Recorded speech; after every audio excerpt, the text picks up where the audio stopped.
1000 വാട്സുള്ള ഈ മൗനത്തിന്റെ പൊരുളെന്ത് എന്ന് ഒരിക്കൽ MTയോട് നേരിട്ട് ചോദിച്ചിട്ടുണ്ട്.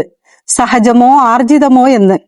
വളരെ ചെറുപ്രായത്തിലെ മാതൃഭൂമി ആഴ്ചപ്പതിപ്പിൽ ജോലിക്ക് വന്നു. അദ്ദേഹം പറഞ്ഞു, ഇന്നത്തേതുപോലെയല്ല. 6 ദിവസം കൊണ്ട് തെറ്റുകുറ്റങ്ങളില്ലാത്ത ഒരു ലക്കോണ്ടാക്കാൻ നല്ല അധ്വാനം വേണം. പത്രാധിപ സമിതി എന്നാൽ പലപ്പോഴും ഏകാംഗ സമിതി തന്നെ. ഡ്യൂട്ടി സമയത്ത് ജോലി തീർക്കണമെങ്കിൽ മുന്നിൽ വന്നിരുന്ന് പരിചയപ്പെട്ട് ദീർഘനേരം സൊറ പറയാൻ കോപ്പിടുന്നവരെ നിരുത്സാഹപ്പെടുത്തിയേ പറ്റൂ. അതിന് ഏറ്റവും നല്ലത് മൗനാണെന്ന് തോന്നി. പിന്നെ അത് ശീലായതാവാം. എന്നിലെ യുവ പത്രപ്രവർത്തകന് അതിലൊരു ഉപദേശം കൂടി ഉണ്ടായിരുന്നു.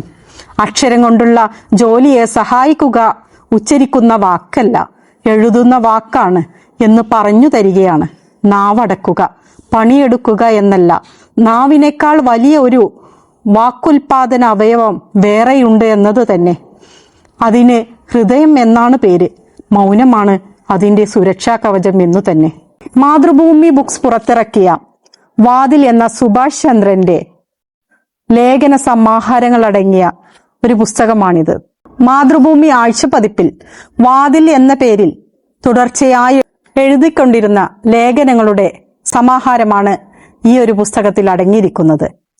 ഒരു വട്ടം വായിച്ചാൽ പിന്നീട് നമുക്ക് വായിക്കണമെന്ന് തോന്നുന്ന അത്തരം ലേഖനങ്ങൾ ഇത്തരമൊരു പുസ്തകത്തിലൂടെ നമുക്ക് തിരിച്ചു പിടിക്കാൻ കഴിയുന്നു.